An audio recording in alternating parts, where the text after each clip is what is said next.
네. 우리는 그 예상을 하면서 살아갑니다. 사람이라면 누구나 예외 없이 예상을 하면서 살아가죠. 이 예상은 이제 미래에 대해서 이렇게 예측을 하는 것입니다. 그러니까 아직 일어나지 않은 일에 대해서 우리가 이렇게 예측을 하는 것이죠. 이제 그것이 예상입니다. 그래서 이 예상은 이 자기라는 불완전한 중심을 통과하게 되면 염려나 불안이 됩니다. 그래서 예상을 할 때 자기를 통과하면 이제 불안해지기 시작하죠. 뿐만 아니라 이제 하나님을 통과하게 되어지면 그것은 이제 소망과 기대가 됩니다. 그래서 우리가 예상을 하지만 그것을 하나님으로 통과시킬 때 그 안에서 우리는 소망을 발견할 수가 있는 것이죠.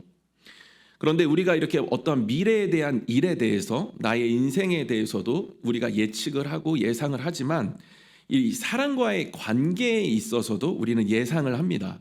그래서 사람을 이렇게 잘 경험하지 못하고 이제 교제를 하지 못하면 나름대로 어떤 사람일 것이다라고 이렇게 예상을 하기 시작합니다. 그래서 사람과의 관계에서 어떤 그러한 예상을 무엇이라고 하냐면 이제 편견이라고 하죠. 이 편견은 그 사람을 경험하면 경험할수록 계속해서 이제 벗어지는 것이죠. 그래서 지식이 그 사람을 향한 어떠한 대한 그러한 지식이 향상되면 향상될수록 그 편견은 계속해서 사라지는 것입니다.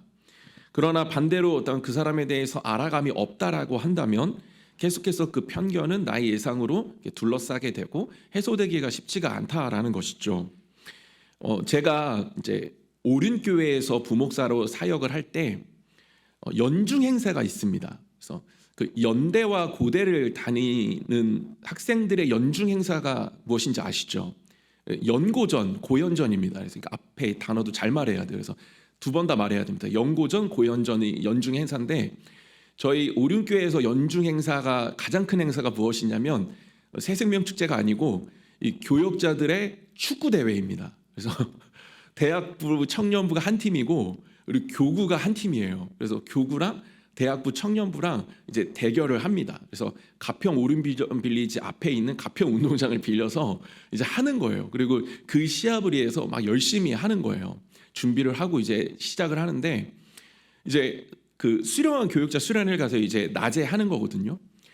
근데 이제 그때 축구 장비 담당자가 저였는데 이제 버스가 2대가 출발을 했습니다. 그래서 교육자들 싣고 2대를 출발을 했는데 제가 축구 장비를 실어 놓은 버스가 축구 장비를 싣고 그대로 교회로 돌아간 거예요. 어머죠, 진짜 어머.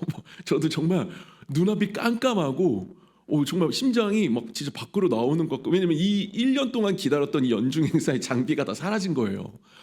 근데 이제 그때만 해도 제가 이제 수석 목사님 이제 주관을 하시고 축구를 사랑하시는데 수석 목사님은 제가 잘 몰랐어요. 그때만 해도 잘 몰랐기 때문에 제가 오래 사역을 안 했기 때문에 교회에서 그래서 제가 그분을 몰랐던 거예요. 그래서 너무 힘들고 너무 막 두렵고 막 그래서 어떻게 이것을 해결할 수 있을까 막 고민을 하는데 또 그때가 막 쉬는 날이어서 또 그리고 가평에 그런 체육사가 없어요. 그래서 제가 뭐 조끼를 살 수가 없고 막 공도 어떻게 살 수가 없는 거예요. 그런데 갑자기 이제 제가 막 여러 가지를 알아봤는데 저는 못 구했어요. 근데 갑자기 이제 그래서 제가 경기장으로 갔는데 수석 목사님이 어디서 조끼랑 축구공을 구해오신 거예요. 그래가지고 이렇게 그 일정에 맞게 경기를 시작을 하게 됐어요.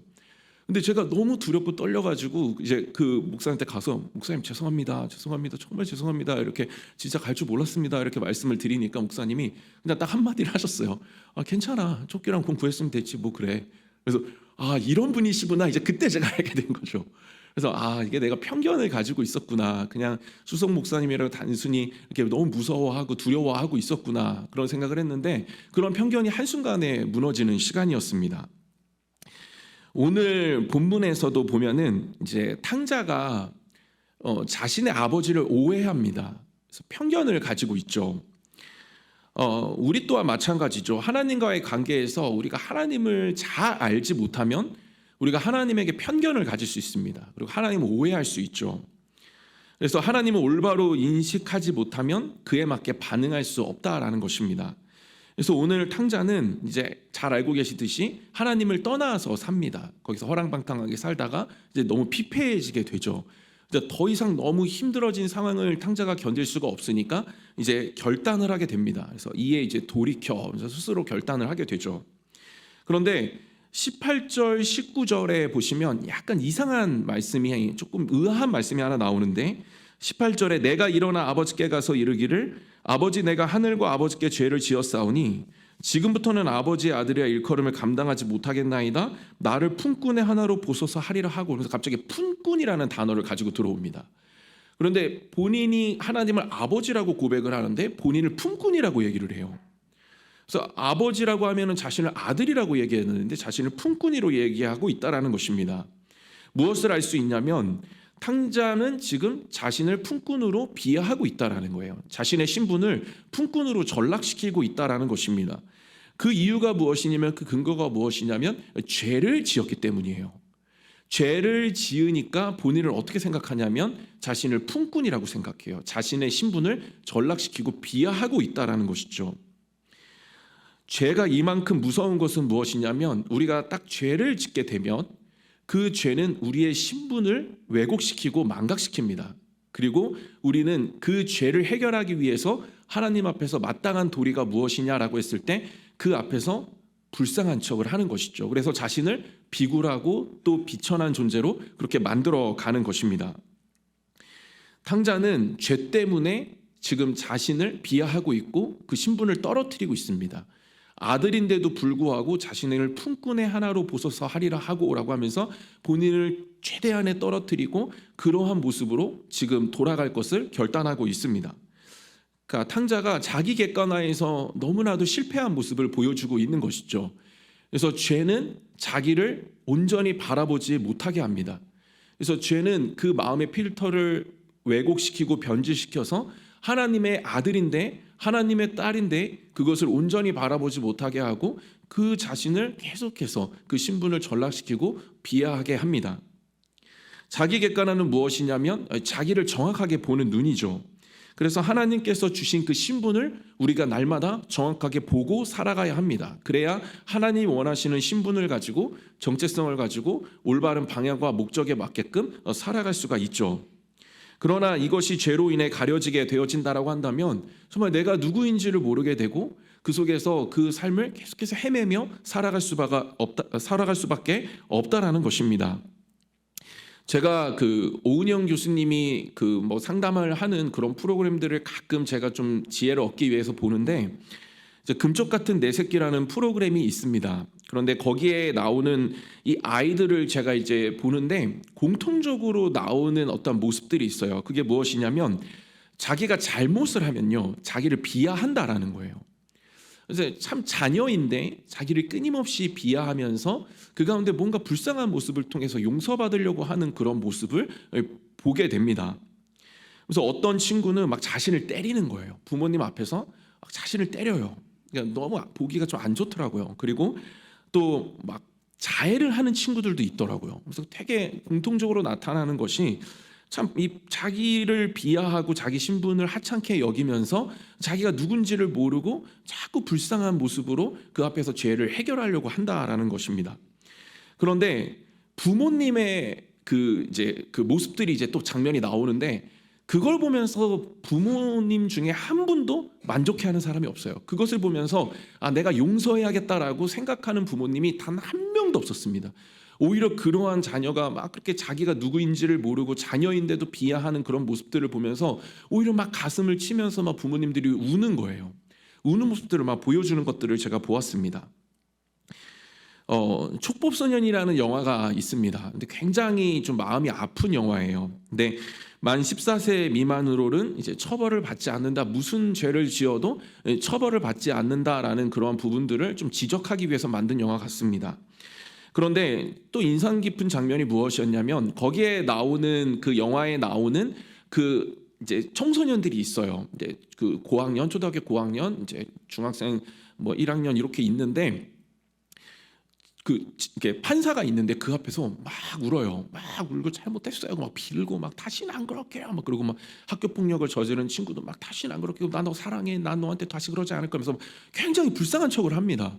그래서 판사가 죄를 뉘우친 것 같다라고 이야기를 하고, 그래서 이제 그냥 다 돌아가서 학창생활 잘해라, 그리고 그 반성하는 그 마음 가지고 잘해라 이렇게 돌려보내는데, 굉장히 섬찟했던 게 무엇이냐면 그 친구가 이렇게 해서 싹 돌아가면서 저쪽에서 카메라 이렇게 비춰주는데 문을 나가면서 씩 웃는 거예요.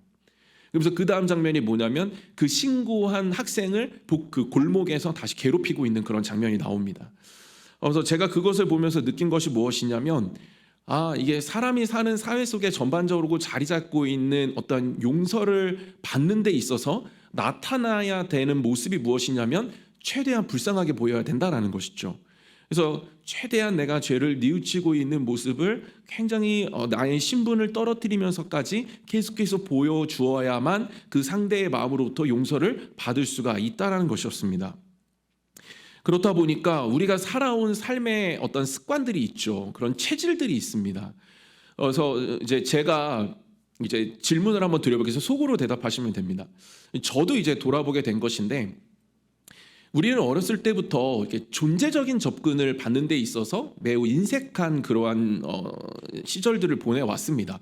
그래서 이제 예를 들면 이제 저희가 어렸을 때 컵을 깨트리게 되면 부모님의 반응이 둘로 나뉩니다.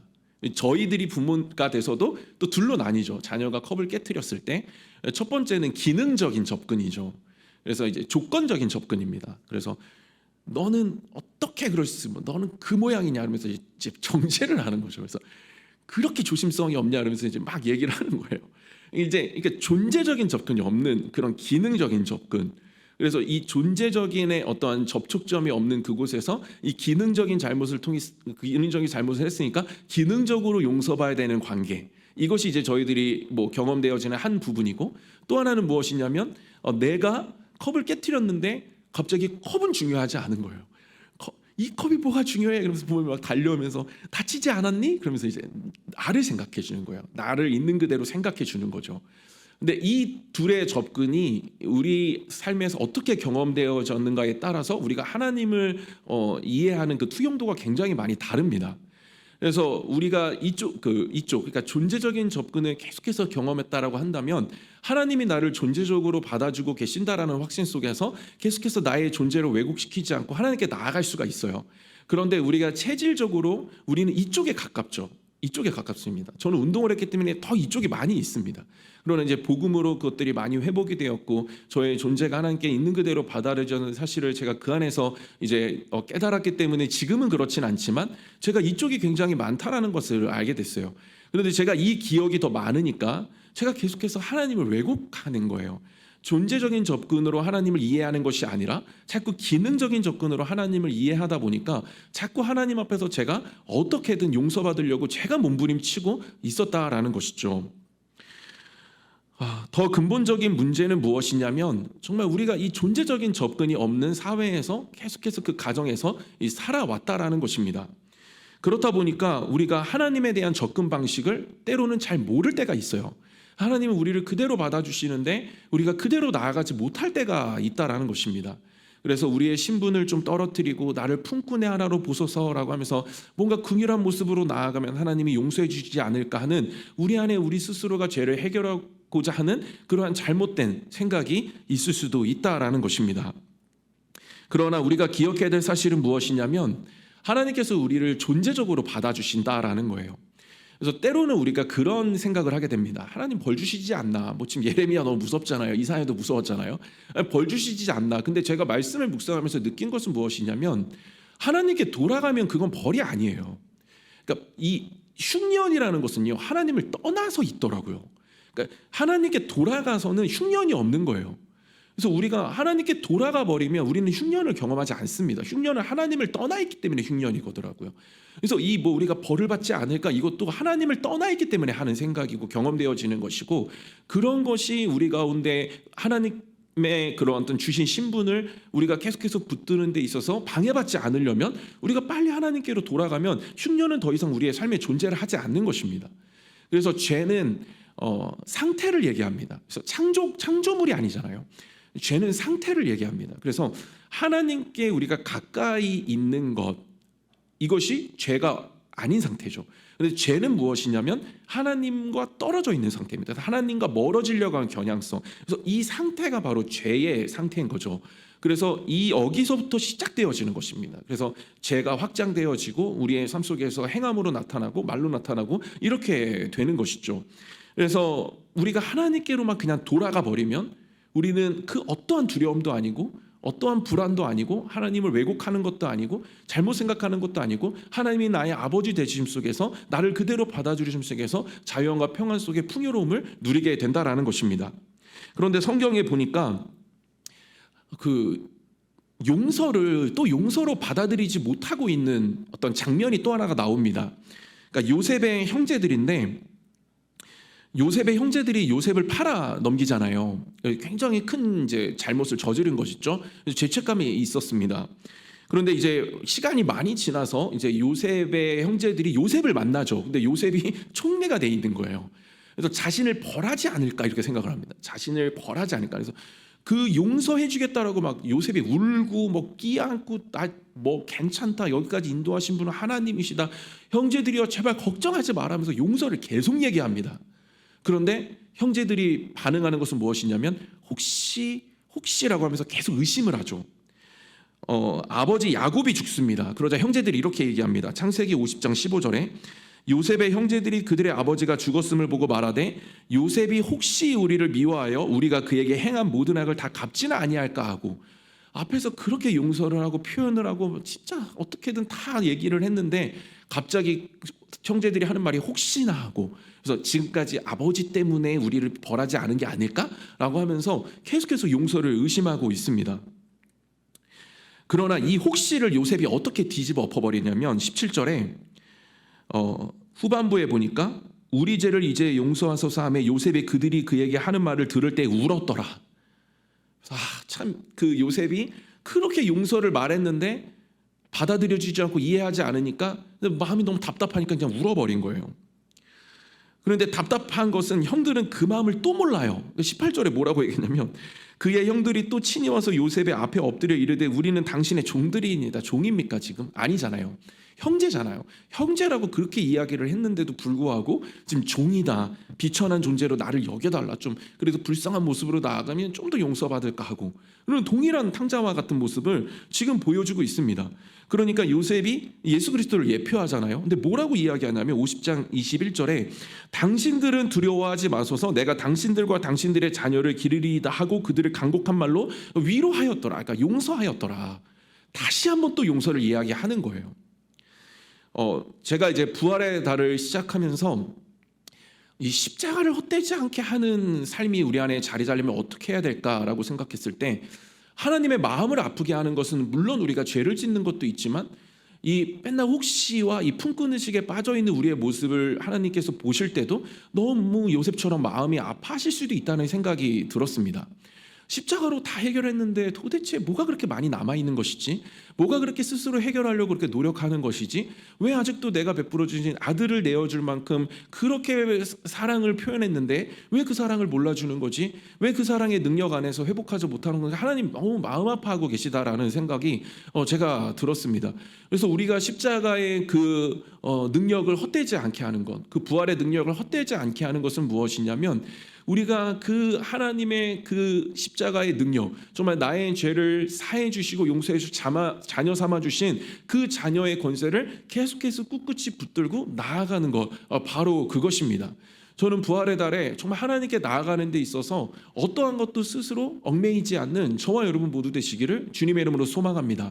그래서 십자가의 능력이 나의 삶에 나의 영혼에 온전히 자리 잡게 되어져서 그 어떤 것도 방해되지 않는, 방해받지 않는, 그래서 하나님께 마음껏 나아가심으로 말미암아 그 하나님 안에서 거하는 그 풍요로움을 누리시는 저와 여러분 모두 되시기를 주님의 이름으로 축원드립니다. 하나님께서는 그냥 탕자를 받아주죠. 그래서 그런데도 불구하고 탕자는 또 이야기합니다. 그래서 탕자가 품꾼의 하나로 보소서 하리라 하고 돌이켜서 갑니다.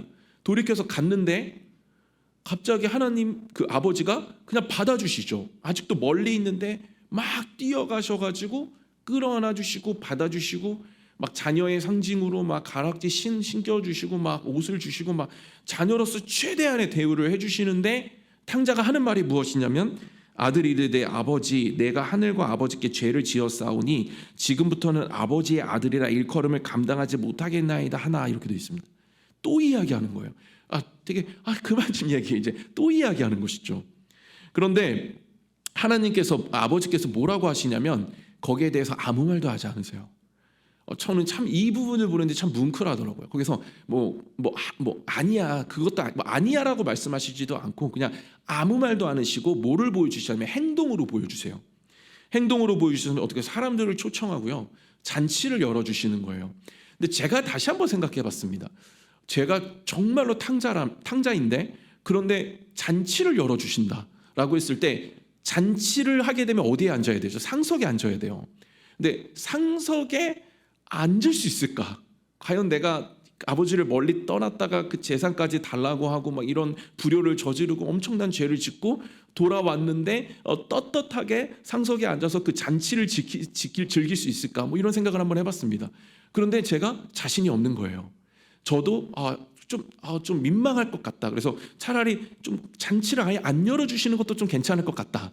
왜냐하면 좀 숨어 있고 싶어요. 그냥 돌아온 것도 너무 창피하고 수치스러운 거죠. 그런데 하나님께서는, 그 아버지께서는 그 수치와 창피함까지도 다 아셨던 것 같아요.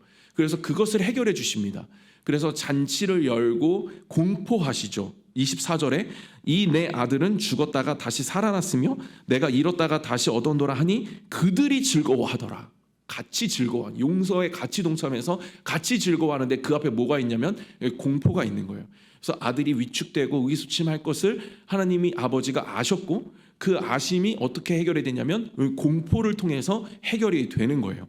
그래서 하나님께서는 우리가 죄 용서를 받았고 그럼에도 불구하고 그 죄에 묶여 있어서 수치스러움을 경험하고 뭔가 하나님 앞에 여전히 떳떳하지 못한 그러한 마음을 가지고 있다 하더라도 하나님께서는 우리 안에 계속해서 일하시는 것이 무엇이냐면 우리가 하나님의 자녀임을 계속해서 공포하시고 선포하시는 거예요.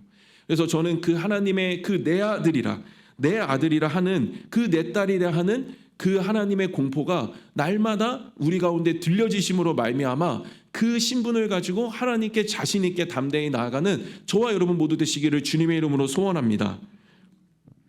저는 죄를 지으라고 말씀을 드리는 게 아닙니다. 그래서 하나님은 무조건 받아주시는 분이시기 때문에 마음껏 죄 지어도 됩니다, 이런 말씀을 지금 드리는 것이 아닙니다.